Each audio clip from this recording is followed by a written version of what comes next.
How will Russia retaliate after Ukraine's massive drone assault on Moscow? Officials in Moscow say hundreds of Ukrainian drones have targeted the city. The massive Ukrainian drone strike on the Russian capital overnight, according to Russian state media. Russia in flames. This is not a metaphor or an exaggeration, but a dramatic reality of war.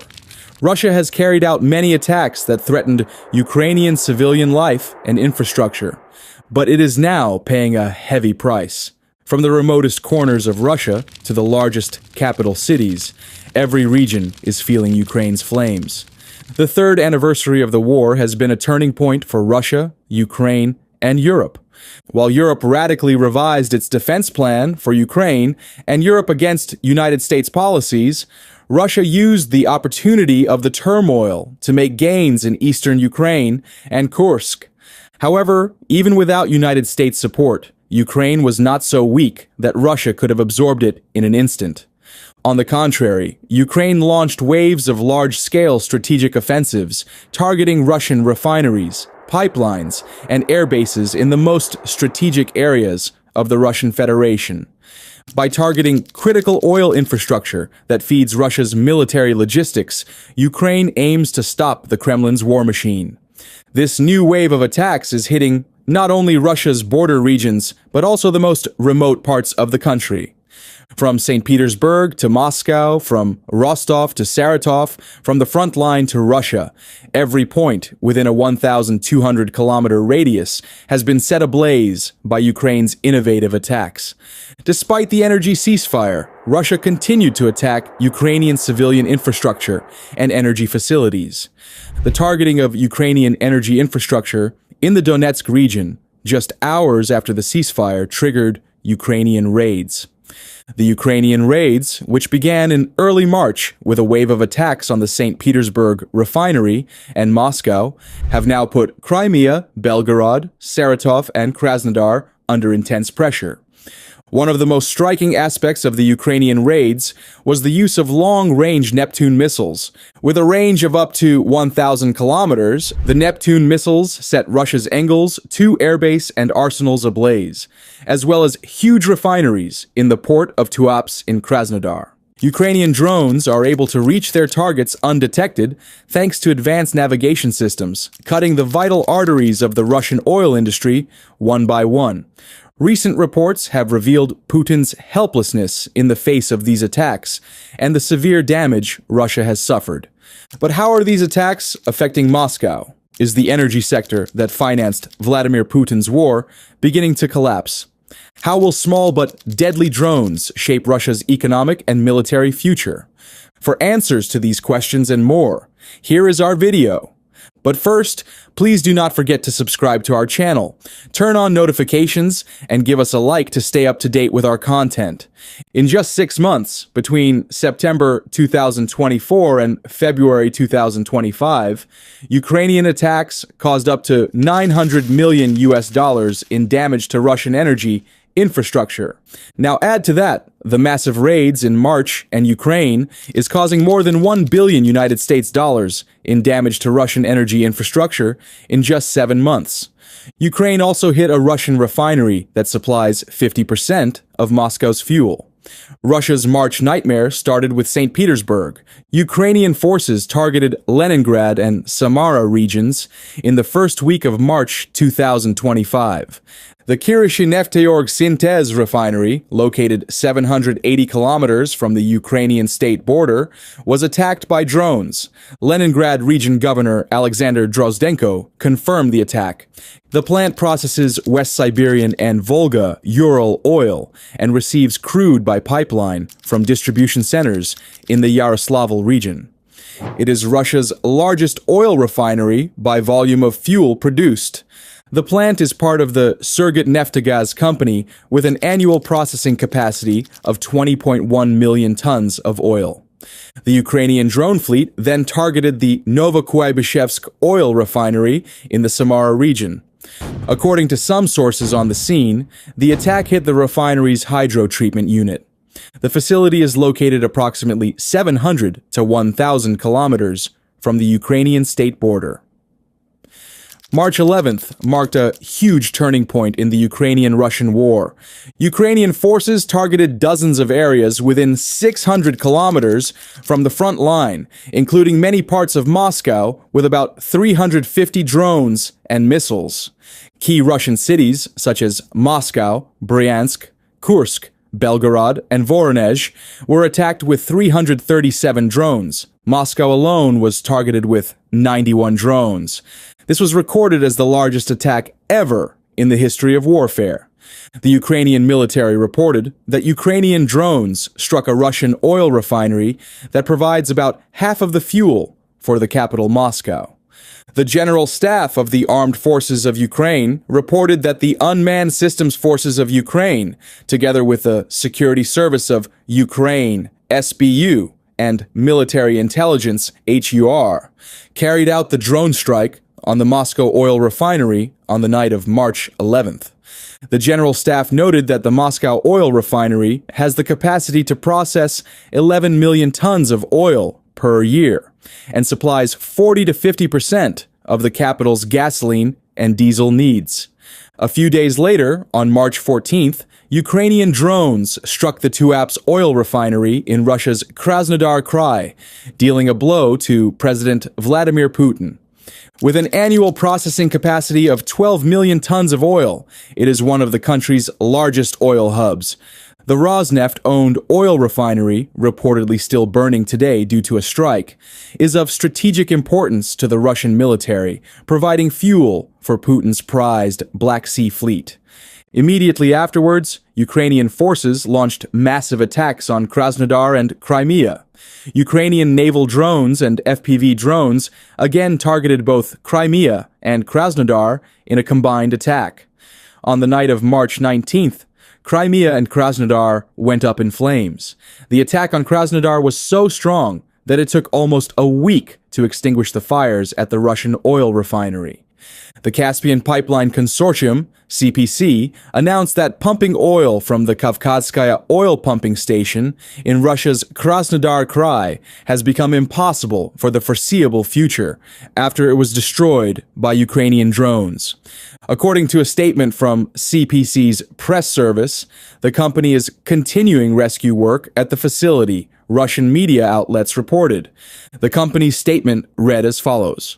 Following the closure of Kropotkinskaya station due to Ukrainian drone strikes, the expected annual volume of transportation from this point has decreased, and after the demolition of Kavkazskaya station, it will become impossible in the foreseeable future.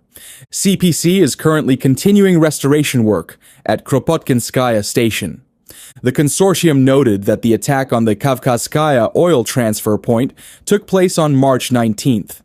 The facility was used to transfer oil to CPC's pipeline system and loaded at the company's marine terminal as part of the CPC blend port. According to their data, carriers delivered at least 130,000 tons of oil through Kavkazskaya per month. In 2024, the volume of crude oil received exceeded 1.5 million tons. Russian publication RBC said on March 24th that firefighters were battling a fire that started at Kavkazskaya after a drone attack on March 19th. During the attack, a pipeline between oil product tanks was damaged. The depressurization of one reservoir led to an explosion, after which another container caught fire. On the evening of March 21st, the first burning reservoir was reportedly completely extinguished. On the night of March 23rd, petroleum products spilled from the burning reservoir. The fire area increased to 2,000 square meters. On the night of March 23rd to 24th, a burning reservoir collapsed due to high temperatures, but the fire area did not increase. Another pumping station in the region, Kropotkinskaya station, was attacked on the night of February 17, 2025. After the attack in February, Transneft reported serious damage and a reduction of oil pumped from Kazakhstan by about 30%. Attacks on Russian assets in Crimea also showed how serious Ukraine was in its efforts to cling to freedom. Nearly 24 Russian military installations in Crimea were targeted. The kamikaze drones used in the attack were equipped with optical cameras for more precise targeting and destruction of moving targets. The most notable element of the attack was the tugboat Fedor Uryupin. The attack on the ship was first reported in December 2024, and it was stated that the drone hit the Uryupin above the waterline, causing damage but not sinking it. The attack on the two Russian ships was carried out by naval drones, Sea Baby or Magura 5 USVs, which is clearly visible in the video released by Ukrainian intelligence. The main intelligence directorate of Ukraine has presented an excellent video compilation of the weakening of Russia's air defenses in Crimea. Defense intelligence reported that among the damaged equipment, radar and air defense systems were destroyed, including 3 Pantsir S-1 missile systems and 1 Mi-8 helicopter. In total, 12 radar stations of various types were counted as destroyed. The total value of the destroyed equipment is estimated at over 500 million United States dollars. Another remarkable attack took place on the night of March 20th.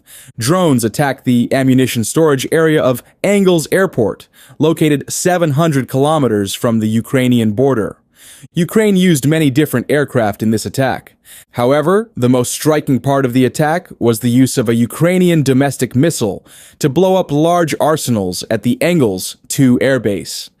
Engels 2 airbase is home to Russia's Tupolev Tu-95 and Tupolev Tu-160 bombers, which regularly launch missiles at Ukrainian cities.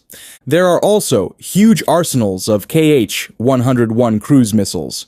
Ukraine's main target has been these arsenals. Ukrainian forces attacked Engels Air Base and the cruise missile arsenals with dozens of drones. At Engels Air Base, it is estimated that the arsenal has suffered enormous damage and losses.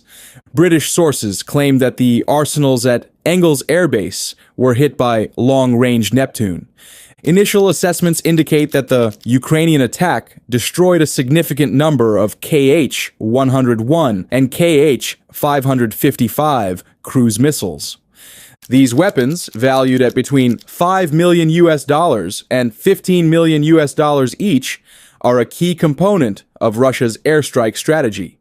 If it is true that an estimated 40 to 70 missiles were destroyed, Russia is thought to have suffered financial and strategic losses of around 500 million United States dollars. But what are the effects of the strikes on Russia?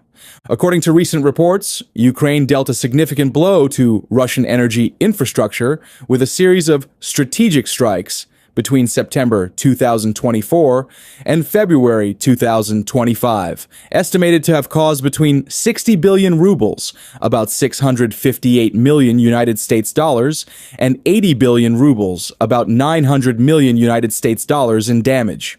Analysts noted the most significant disruption so far in a series of attacks on Russian energy facilities, with the attack on Gazprom's Astrakhan gas processing plant considered the most successful. Ukrainian drones targeted the gas condensate processing unit and rendered it completely non-functional. Since the beginning of 2025, Ukrainian drones have been continuously targeting Russian oil refineries, which has led to significant economic losses for the Russian Federation. In Factum, a detailed assessment of the intelligence community provides clear examples of the impact of these deep strikes. One of the most effective attacks took place on October 7th, 2024, targeting an oil depot in Feodosia, Crimea, now under Russian annexation. This attack led to the destruction of 11 tanks with a capacity of 69,000 cubic meters and a loss of 37.5 million United States dollars. An attack on the Astrakhan gas processing plant in January 2025 disabled a processing unit, potentially costing the facility up to 40 billion rubles. Reports detail that 50 tanks were destroyed and 47 damaged in the 6-month period. In February 2025, Ukrainian drones launched an attack on the Volgograd oil refinery. The plant shut down for a week, after which it operated at only 60% capacity, and full recovery is expected to take up to 6 weeks. When 2023 revenue reached about 70 billion rubles, or 777 million United States dollars, daily revenue was about 2.1 million United States dollars. Given the projected 23 to 38 days of partial operations, the Volgograd refinery will lose another 20 to 32 million United States dollars, with total losses expected to be between 35 to 47 million United States dollars. Analysts calculated the economic cost to Russia. At Gazprom's Astrakhan gas processing plant, which has been affected by Ukrainian drone strikes, analysts see it as the most effective attack. Repairs at the malfunctioning gas condensate processing unit could take up to 6 months. According to Reuters, the plant processed 1.8 million tons of gas condensate in 2024, producing a significant amount of gasoline, diesel, and fuel oil. The plant's 2024 product value amounted to 83 billion rubles, with annual revenue exceeding 120.9 billion rubles.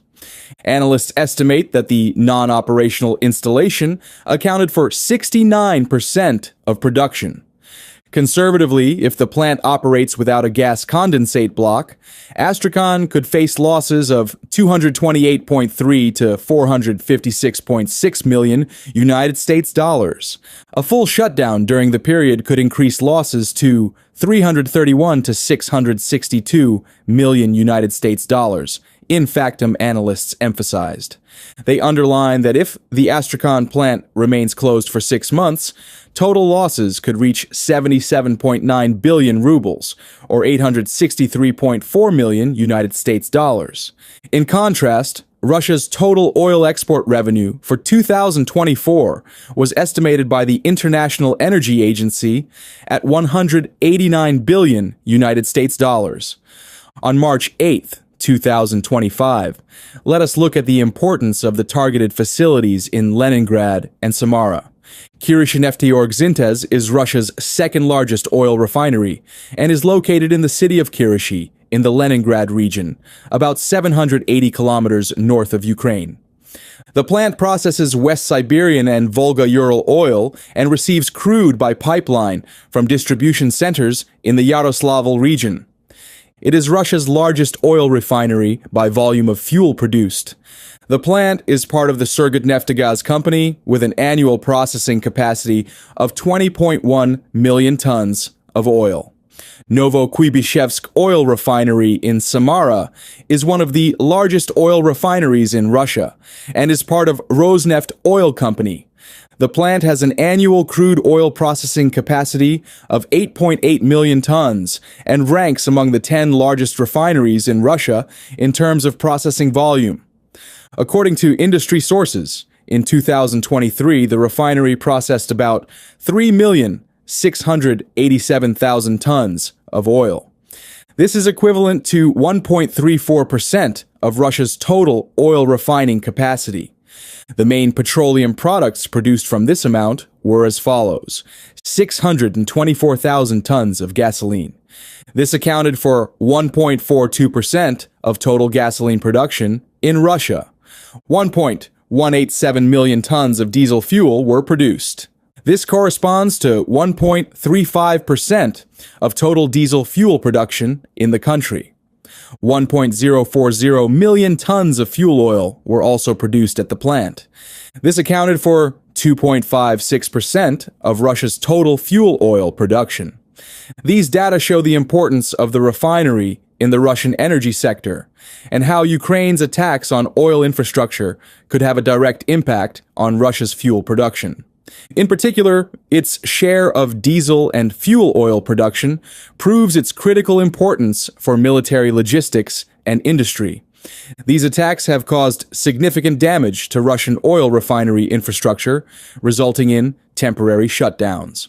The Russian government has classified diesel and gasoline production statistics to conceal the full extent of the destruction. Despite Moscow's efforts to conceal the effects, there are signs of escalation. Drone strikes and sanctions have neutralized 41.1 million tons of Russia's total production capacity, and oil refinery volumes in 2024 fell to their lowest levels in more than a decade. Russia's deputy prime minister admitted a 6.2% drop in gasoline production and a 7.3% drop in diesel fuel production in 2024. According to calculations based on data published by the Russian Finance Ministry, the inflow of money to the federal budget fell by about 23% to 610 billion rubles. Russia lagged behind OPEC plus countries last year, often producing above its target and undermining the group's efforts to support prices. More recently, Moscow said it is now compliant, but needs to compensate for past overproduction. Ministry data show a sharp drop in revenues, mainly from the oil production tax. This is a sign that Russia may have reduced crude oil production at the beginning of the year. February revenues are calculated based on January production. To shore up their revenues during the restrictions, Russian producers appear to be reducing production in higher taxed areas and focusing on projects with generous tax breaks.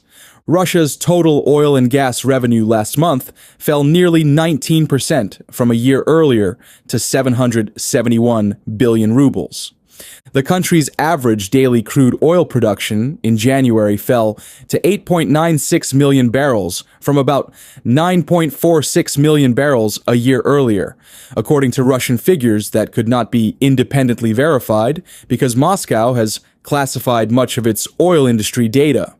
Lower tax revenue suggests that production, at least at some fields, has indeed declined. February tax rates were calculated using the average price of 67.66 United States dollars per barrel for Urals, Russia's main export blend. This is up from 64.14 United States dollars per barrel a year ago.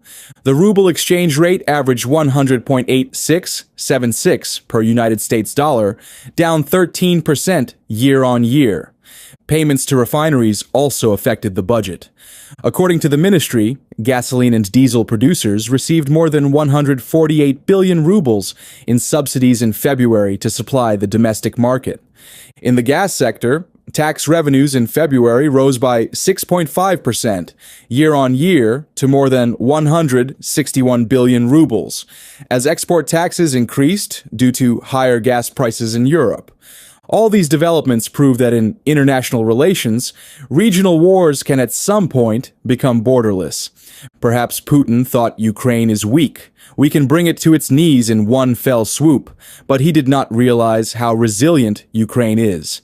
Even if the support of allies like the United States is cut off, Ukraine has reached the level of being able to blow up arsenals, air bases, and headquarters in Russia with its own technology. As Russia goes up in flames, the Kremlin propaganda that 3 years ago said, "We will take Kiev in 48 hours, is now laughable. Although the Ukrainian people suffer the most in this picture, it is possible to say that they have achieved a great strategic success to protect their homeland. For Russia, the situation is dark. About 1 billion United States dollars in losses, disrupted production, declining exports, economic decline, moral collapse. In short, Moscow is paying a heavy price for its self-inflicted war. Moreover, there is no sign of a peace initiative or Russian withdrawal on the horizon to change this picture. As long as the Kremlin persists with its strategy, the picture of Russia in flames is likely to persist for a long time to come. Thank you for following us,